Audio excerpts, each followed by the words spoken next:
স্বাগত দীপ্ত বাণিজ্য সংবাদের সাথে আছে আমি ইশরাত সুমা। ব্যাংক ডাকাতি ও দুর্নীতির মাধ্যমে অর্থ বিদেশে পাচার বন্ধ হওয়ায় রিজার্ভ বাড়ছে বলে জানিয়েছেন গভর্নর আহসান এইচ মনসুর। শনিবার রাজধানীর একটি হোটেলে সেন্টার ফর এনআরবির আলোচনায় তিনি একথা বলেন। আর্থিক খাত স্থিতিশীল এবং শক্তিশালী অবস্থায় ফিরতে শুরু করায় রেমিট্যান্স 29% এবং রপ্তানি আয় 9% বেড়েছে বলেও জানান তিনি। স্বাধীনতার পর থেকে এখন পর্যন্ত 1,75,18,000 প্রবাসী 345 বিলিয়ন মার্কিন ডলার দেশে পাঠিয়েছেন।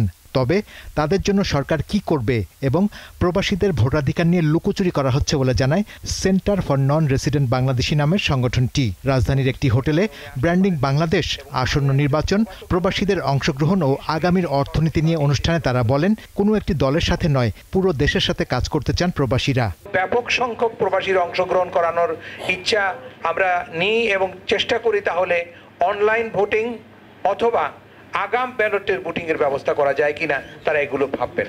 বিপ্লবের পর যেসব দেশ দ্রুত নির্বাচন দিতে পারেনি সেসব দেশে গৃহযুদ্ধ হয়েছে উল্লেখ করেন বিএনপির স্থায়ী কমিটির সদস্য আমির খসরু মাহমুদ চৌধুরী। বলেন, 5ই আগস্টের পর 3 মাসের মধ্যে নির্বাচন হলে সব সূচকে এগিয়ে থাকত বাংলাদেশ। 3 মাসের মধ্যে নির্বাচন হয়ে গেলে আজকে বাংলাদেশ আরো ভালো অবস্থায় থাকত। আপনি যত ডিলে করবেন তত বেশি আপনার দেশের গণতন্ত্র, অস্থিতিকর স্থিতিশীলতা সবকিছু বিপন্ন হবে। বিনিয়োগ শুধু না, কোনো সিদ্ধান্ত আমরা কেউ গ্রহণ করতে পারছি না। ডিজিটাল প্ল্যাটফর্মে যুক্ত হয়ে অনুষ্ঠানে কথা বলেন বাংলাদেশ ব্যাংকের গভর্নর। ব্যাংক খাত সংস্কার, রিজার্ভ, রেমিটেন্স, এক্সপোর্ট ইম্পোর্ট, টাকা পাচার ও ব্যাংক একীভূত করা নিয়ে কথা বলেন তিনি। যে অর্থ পাচার যেটা হুন্ডির মাধ্যমে হতো, যেটা দুবাই থেকে বা সিঙ্গাপুর থেকে বা সৌদি আরব থেকে সরাসরি লন্ডন বা নিউ ইয়র্ক বা প্যারিস চলে যেত, সেটা এখন কম যাচ্ছে। ফলে ওই টাকাটা বাংলাদেশে আসছে, যে কারণে আমরা রেমিটেন্সের একটা বিশাল ঊর্ধ্বগতি দেখতে পেয়েছি।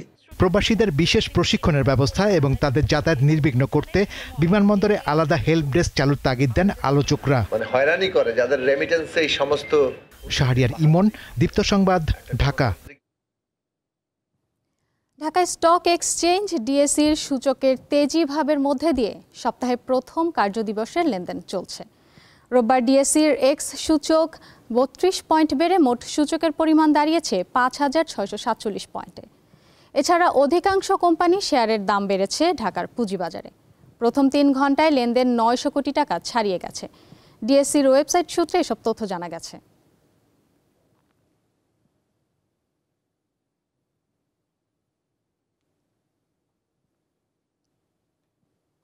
চলতি বছরের মধ্যে রেকর্ড প্রায় 1,400 কোটি টাকা লেনদেন আর সূচকের তেজিভাবের মধ্যেই সপ্তাহ পার করল দেশের প্রধান পুঁজিবাজার ঢাকা স্টক এক্সচেঞ্জ।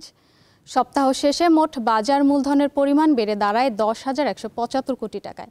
এদিকে ডিএসই ব্রোকারেজ অ্যাসোসিয়েশন জানিয়েছে, আগামী মাসেই বিএসইসি মার্জিন বিধিমালা 2025 চূড়ান্ত হবে।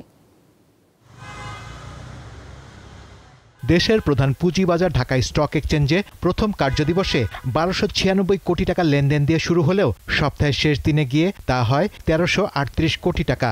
ফলে সপ্তাহ শেষে গড় লেনদেন গিয়ে থাকে 1298 কোটি টাকায়। এছাড়া সপ্তাহ শেষে মোট বাজার মূলধনের পরিমাণ বেড়ে দাঁড়ায় 9,436 কোটি টাকা। এছাড়া সপ্তাহের শেষ দিনে ঢাকা স্টক এক্সচেঞ্জ ডিএসসির এক্স সূচক 17 পয়েন্ট কমে মোট সূচকের পরিমাণ দাঁড়ায় 5,614 পয়েন্টে। এই সপ্তাহ পুরোটাই আপ ট্রেন্ডে, পজিটিভ ট্রেন্ডে ছিল। প্রতিদিনই 20, 30, 40, 50, 60, 70 করে পয়েন্ট বাড়লো। এই সপ্তাহটা পুরোই ভালো গেল বিনিয়োগকারীদের জন্য।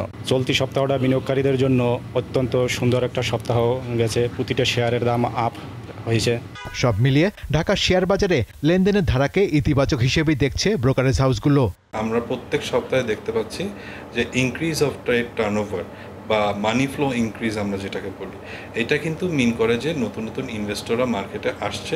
ওভারঅল যদি বলি, মোটামুটি 75 to 80% অফ দ্য স্টকস কিন্তু এবার নেট গেইন পজিশনে আছে এই সপ্তাহে। সো অবশ্যই ইনভেস্টররা কিন্তু আশা করি খুব হ্যাপি থাকবেন। এদিকে বাজারের ইতিবাচক ধারা ধরে রাখতে সংস্কার সহ বাজার উন্নয়নের নানামুখী পদক্ষেপের কথা জানালো ডিএসসি ব্রোকারেজ অ্যাসোসিয়েশন। আমাদের এখানে সবচেয়ে বড় সমস্যা যেটা মানে one of the main problems সেটা হচ্ছে মার্জিন ল্যান্ডিং। সেটার যে আপনার রুলস রেগুলেশনটা সেটা চেঞ্জ করা হচ্ছে, সেটাকে আপনার আপ টু ডেট করা হচ্ছে এবং সেখানে বিনিয়োগকারীদের সুরক্ষা করা হচ্ছে। সেটা হয়তো চলে আসবে within a month or so. এদিকে শেয়ার বাজারে নতুন নতুন দেশি বিদেশি বিনিয়োগ আনার চেষ্টা চলছে বলে জানিয়েছেন বাজার সংশ্লিষ্টরা। শাহরিয়ার ইমন, দীপ্ত সংবাদ, ঢাকা। দেশের বাজারে স্বর্ণের দাম অনেকটা অপরিবর্তিত রয়েছে। বাংলাদেশ জুয়েলার্স অ্যাসোসিয়েশন বাজুসের তথ্য অনুযায়ী বর্তমানে 22 ক্যারেটের 1 ভরি স্বর্ণের দাম পড়বে 1,78,832 টাকা।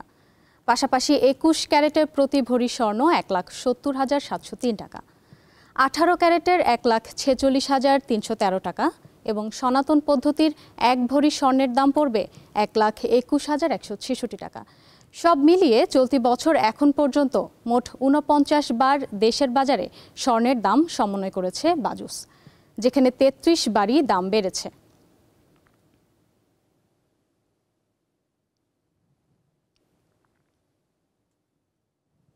আন্তর্জাতিক বাজারে অপরিশোধিত জ্বালানি তেলের দাম প্রায় অপরিবর্তিত রয়েছে।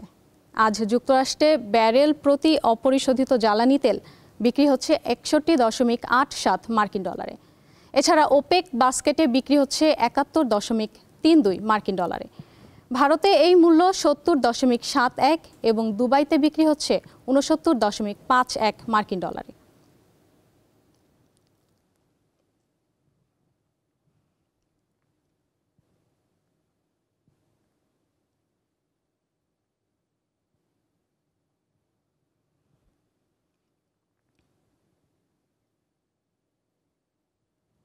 এই ছিল আজকে দীপ্ত বাণিজ্য সংবাদে।